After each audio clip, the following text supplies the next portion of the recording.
I want to welcome you to Dream Chasers Radio with me, your host, Yaya Diamond. What's up, peoples? How you doing? It is a great day. I'm so very excited to be here. I am using a different camera. You guys know I was gonna talk. I was talking about that, the Samsung, and you guys gotta let me know what you think. But I have an amazing author on the show today, and I am just so very happy to have her here.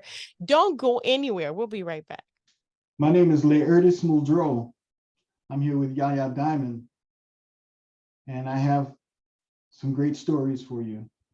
You can find them on Amazon, Barnes and Noble, and other bookstores. Check them out. Enjoy yourself. Welcome back to the show. All right, so I'm so very excited to have my next guest on the show. It's Miss Jacklyn Brown, and she has a book that we are all just like pawning for. Okay, I'm just gonna say it. Climbing out of depression. I mean, how many people do you know that's in depression, or are you in depression, or don't even know you're in depression? Well, let's talk to her and find out why she wrote this book. Welcome to the show. Thank you. Thank you. Thank you so much. So tell us about yourself, first of all.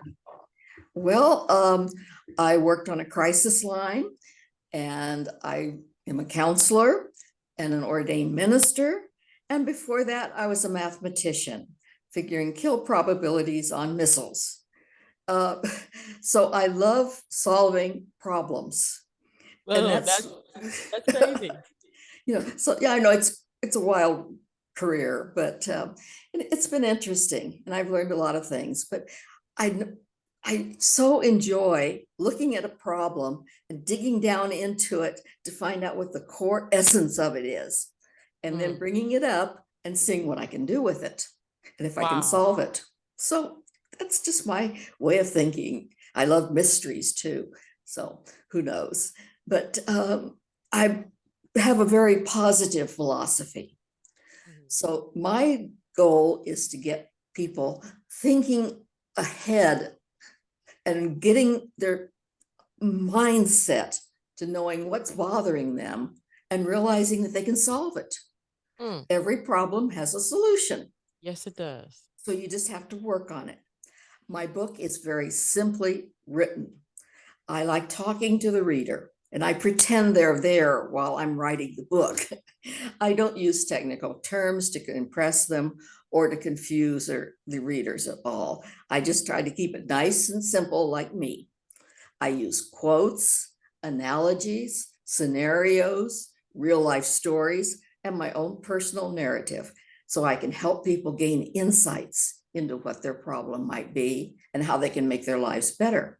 The book focuses on the mental and the emotional part of a person, and if they can change to reset their goals and their ambitions by making a little tweaking of what they're thinking. Too often we're focused on all the negative and all the problems and not allowing ourselves to get beyond that and to get into the solutions. And that's where I'm headed, is the solutions. Excuse me. I love Wayne Dwyer's quote. He said, if you change your mind, you will solve the problem. So get your mind off the problem and put your mind on the possibilities. And I believe in possibilities. I know there are miracles and all kinds of good stuff out. I did have a little quote in my book that I'd like to share with the listeners today. Yes, please do. I write strange. I write from what I feel and weird connections. So bear with me. This very situation may be the call to wake up and take responsibility. You and only you can take off the blinders of helplessness. It's not quite like Clark Kent stepping into a phone booth and suddenly becoming Superman, but it does mean reaching inside yourself to find the wisdom and the strength that will eventually bring you to the surface. And I have no doubt that you can make it. I have a little demonstration for you too. Oh my goodness. I know. This is great. I love this. This is new. Go ahead. I have a dime, and a dime is a very small thing. But if you put it right against your eye and try to tell what it is, you can't tell. You can't tell because you have to put distance between your eye and the dime, and then it's all clear again. The problem is the same way. As long as you're holding it real close to your eye, you're not able to see any kind of solution. You don't even know what the real problem is. So move it out, give yourself some distance. Our blinders of the helplessness are much like that dime. We put the blinders on and say, I can't help myself. I can't help myself. Oh, no, you don't have to go on a pity party. Just relax and put things out there and look at the composite of it and see what you can change and what you can't change.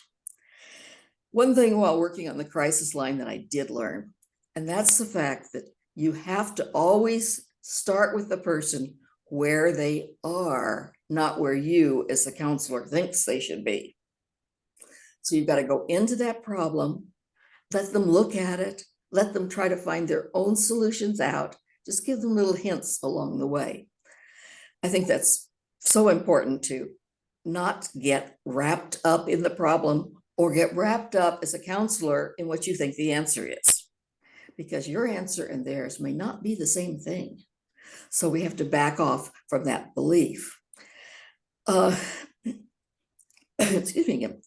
I've even read that with as many suicides as going on, it's just astronomical these days, that even with the number, there are about 80% of people with depression that never get any help at all. They don't go for it or they can't get it. I understand that because there was a time in my life when my mother died. It was very sudden.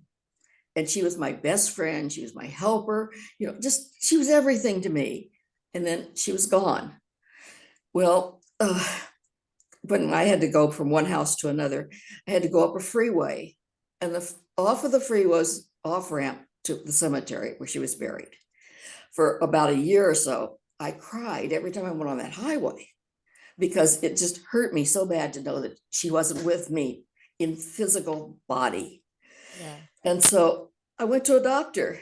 That was fun. I told him all the problem and he wasn't interested. He could care less. At least he didn't offer medication, but I didn't ever went back to him. He didn't even seem to care about talking to me about it. And so many times our friends, our relatives, somebody needs to listen and they don't listen. They just sort of blow it off as if that's not important. And it is important to the person and to their well-being if they're going to get out of it. I'm sorry, it gets a little bit emotional, but I try to help people overcome their emotional barriers and their traumas. Mm-hmm. I think this book would be very helpful to veterans because, as I said, I was married to a vet. Right. I had a lot of problems that I didn't know about and I didn't understand. I didn't even realize what I could do to help him with it. Healthcare workers, anybody that's working with people that have depression.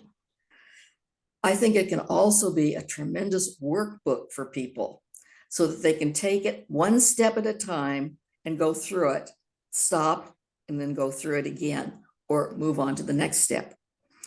I have one friend that has a son who's adult son that's mentally challenged. I gave her the book. She gave it to him. He read it twice during 1 week. And he says, Mom, there's so much in it, but some of the words are awfully big. Well, I don't use big words, but it all depends on where you are. But he was willing to take it and work with it. I have another acquaintance that was unfortunate enough to be shot while someone was robbing the bank. And they weren't actually robbing the bank, they were murdering their wife. But anyway, she was involved in it and just as a witness, and she was hurt. She was traumatized. Well, of course. And when she got back to work, I waited a while. And then I said, would you like to have this book? And she said, oh, yes, please. And she said, it's so nice because I can take it, I can read, and then I can pause and think about what I've read. I don't have Exactly. to read the whole book to get the thing. Right. So that was a real good feeling for me. And also, I'm glad it was helping her to some extent. I don't know. I always feel that when I have a challenge and something's bothering me, it's kind of like God grabbing the reins and pulling me back and saying, halt, stop your stubbornness and let me guide for a while. And that works if you just relax and let your inner guidance tell you where to go and what to do. We either succumb to our problems or we overcome them. That's the only choices we have. We succeed or we fail. Giving up is not really an option No. if we want a happy life. We have to keep persevering, keep on keeping on. I had a real good minister friend who always said that, keep on keeping on. Well, darn it, sometimes it's too hard to keep on keeping on. I just want to stop and wait, but I can't do that. So anyway, getting out of depression is a big, giant task. It's difficult, but the hardest thing is the very first step. Until you can get to that step that says, hey, I do have a problem. Yeah. And I do want to solve it. I can't keep putting these blinders on and saying, oh, nothing's wrong. Happy day. You can't do that. You've got to figure out, face it. It can't be any worse if you face it.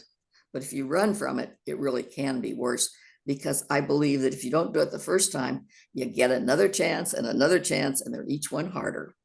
That's scary for me anyway. Yeah. So this whole book is about a 3-step journey. The first part is knowing that it's possible to get out of depression. It's absolutely possible. You don't have to stay there. It's a process. It's not an event. You don't just snap your fingers and you're out. You don't just take a pill and you're out. You don't just go to a counselor and you're out. You got to do some work. It is an internal job. When you get through, though, the benefit is that you have a much better life, much happier life, a more fulfilling life. There have been times in my life when I thought, do I really have to go through this? Can't I figure out a way around it?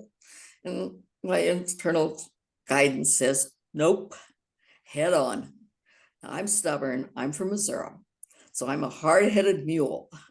And sometimes I kick. But anyway, I want to get through with my problem, solve it as quickly as possible, and then get on. So that's the steps that are going on. Each one of them are listed in the book. I do have a website. It's JacklynBrown.com. All one word, all small letters. It's so simple. And if you go on there, you'll find the book, some information, a blog. I don't know. They've just done a magnificent job of putting it all together. And now I understand they're going to put the podcast on too. So it's really great. Well, now that we're down to receiving the benefits, we can just open up our mind and our heart and say, thank you, universe, for sending me all this goodness into my life. Thank me for having the strength to move through the whole process. Because I believe that no matter how painful the experience, there's always a seed of good waiting to burst forth. And all you have to do is find that seed, much like Mike trying to solve some of these problems that I knew nothing about, calculus, all of the things that I've gone through in my life. Yeah. And so you just have to work on it and let it burst forth.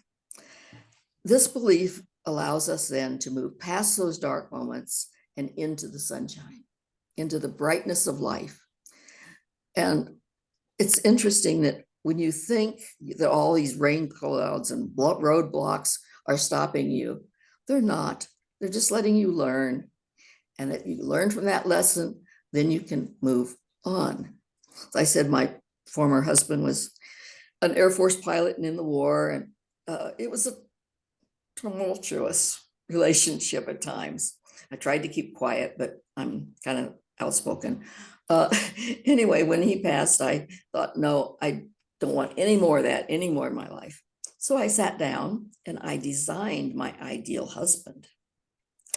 named all the things I wanted and all the things I didn't want. And my friend says, you can't do that.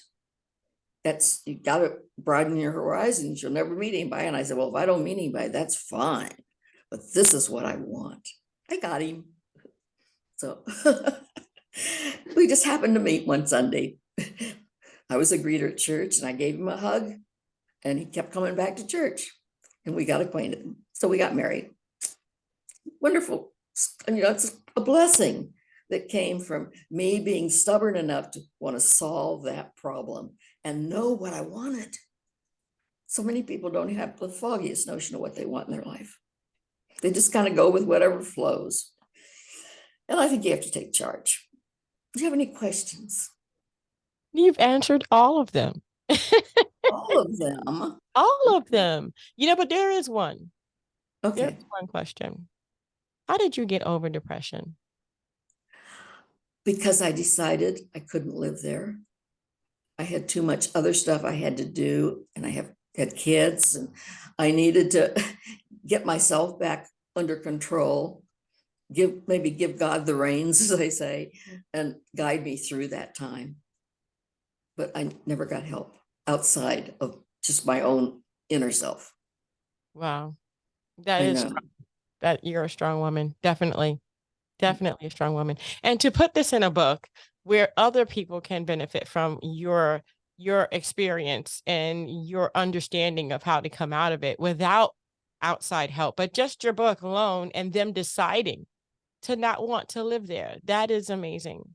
Mm-hmm. And to get the right husband, darling, let me tell you something. We're going to all have to be over here praying. Hello. I'm sorry. Well, actually, in the book, all the women have lists.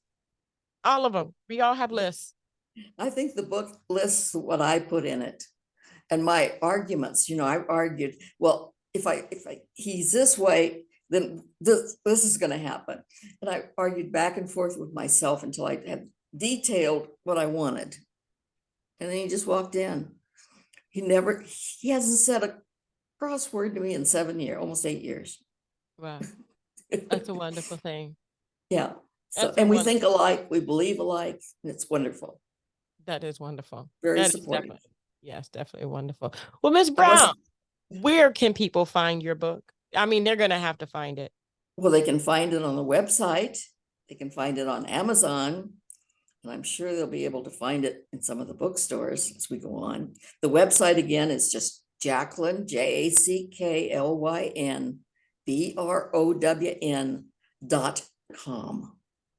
And the book is Climbing Out of Depression.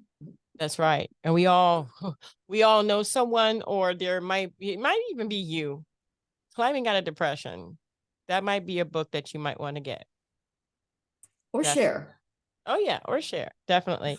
Thank you, Ms. Brown, for being on the show. I appreciate it. Thank you. I didn't mean to tell you all these things, No, it's good. I'm good. We're good. It's wonderful. We need this. Definitely need this. And thank you so much. Thank you guys so much for tuning in. We're going to have all of that information in the description box so that you can go ahead and click on that or grab and paste it into your browser. Click enter. It'll be easy for you guys to go ahead and get that. We'll also put that in the Amazon bookstore, so it'll be easier for you to find it. All you have to do is just go ahead and go to that link in the description box below. That way you can go ahead and find that there. Thank you guys so much. Climbing Out of Depression. That's one for the books right there, because a lot of us are going through that. And if that's you, go ahead and check this book out today. And until next time, don't forget to dare to be different. Bye.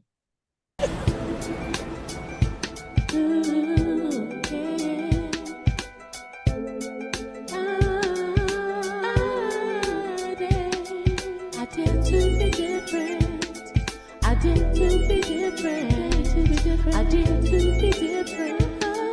I did to be different.